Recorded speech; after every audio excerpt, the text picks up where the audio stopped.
변방 목사의 아침 묵상 2023년 6월 7일 수요일 아침입니다.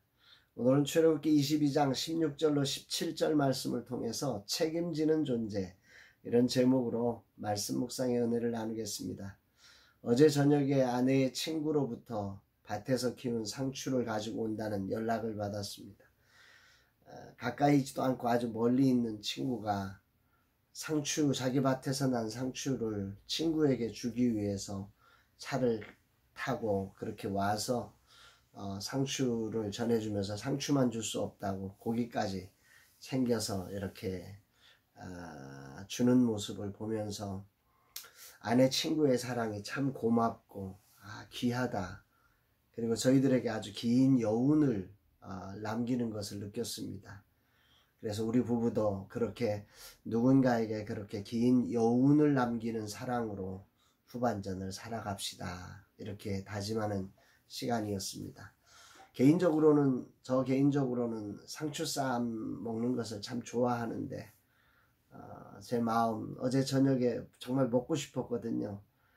그런데 저 마음 아시고 하나님께서 그 멀리 있는 아내의 친구까지도 이렇게 감동시켜서 그 상추를 싸들고 오게 하셨던 그 사랑을 생각하면서 그 하나님의 따뜻한 사랑과 배려, 이런 것들이 저에게 힘이 되는 귀한 시간이었습니다.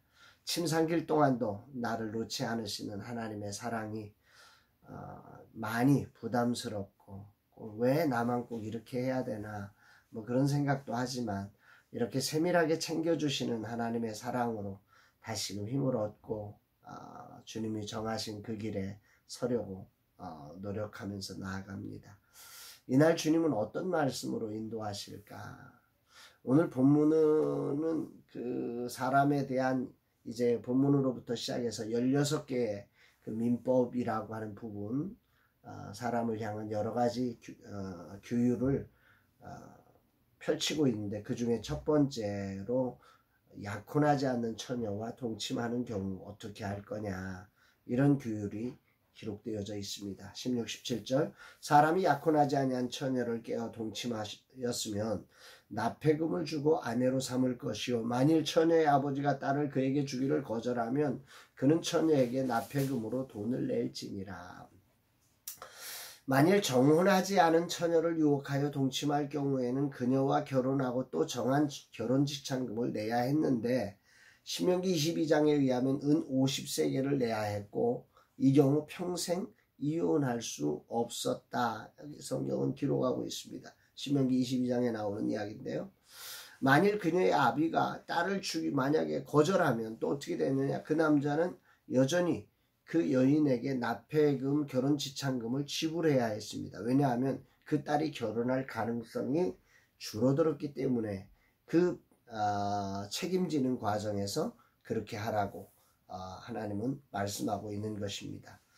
그러나 만약에 그 처녀가 정혼한 처녀라면 이건 얘기가 완전히 달라집니다.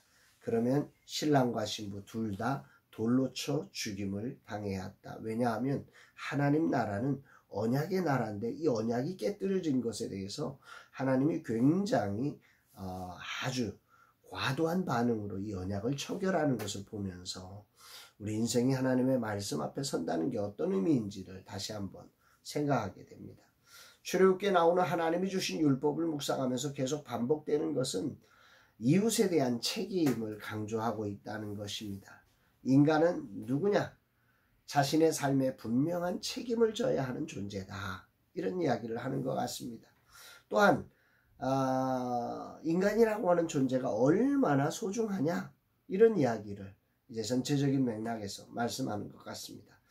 오늘 본문을 보면 당시 여성에 대한 존중이 약하던 시대 아닙니까? 자칫 하나의 이 사건으로 인해서 여성의 삶 전부가 무너질 수 있는 그런 시대입니다. 그래서 하나님은 세상이 그렇게 존중하지 않는 이 여성의 삶에 지대한 관심을 가지고 이 여성을 책임지도록 법을 만들어 보호해 주신 것입니다. 우리 하나님께서 얼마나 세심하게 인간 한 사람 한 사람을, 그가 남녀노유 빈부귀천을 마련하고 그 사람이 어떠하든 그 사람을 보호하시고 계시는, 존중하고 계시는 하나님의 그 거룩한 사랑을 생각하게 됩니다. 오늘이라는 시간을 살면서 주어진 일과 관계 속에서 하나님의 형상으로 창조된 우리 인간이라고 하는 존재가 그의 위치와 그의 자리가 어떠하든지 간에 얼마나 소중하며 또 그 모든 것에 책임지며 인생을 살아야 하는 존재인지를 깊이 생각합니다. 완전하지 못하기에 다양한 아픔과 문제를 만들 수밖에 없고 문제에 무너지지만 그러나 인간은 그렇게 무너질 수 없는 소중한 존재고 그것에 대해 책임지는 존재라고 하는 사실을 깊이 가슴에 새겨봅니다. 문제는 이런 소중함과 책임을 인간이 완전히 질 수 있느냐라고 하는 거죠. 죄로 타락된 인생의 한계는 문제와 상처를 만들지만 그것을 완전하게 책임지지 못한다는 데 있는 거죠. 아울러 그렇게 무너진 자신을 소중히 지켜갈 능력도 없어 만들어진 상처로 인해 무너지고 깨진 모습으로 평생을 고통하며 살기도 하는 게 인간의 현실입니다. 때문에 그 소중함을 깨뜨린 사람으로 책임을 지도록 하는 거죠. 그러나 인간이 이렇게 책임을 지면 모든 문제가 해결 다 되느냐는 겁니다. 완전하게 책임질 수 있느냐는 것입니다. 여기에 죄로 타락한 인생의 한계가 있습니다. 그래서 예수님이 필요한 거죠.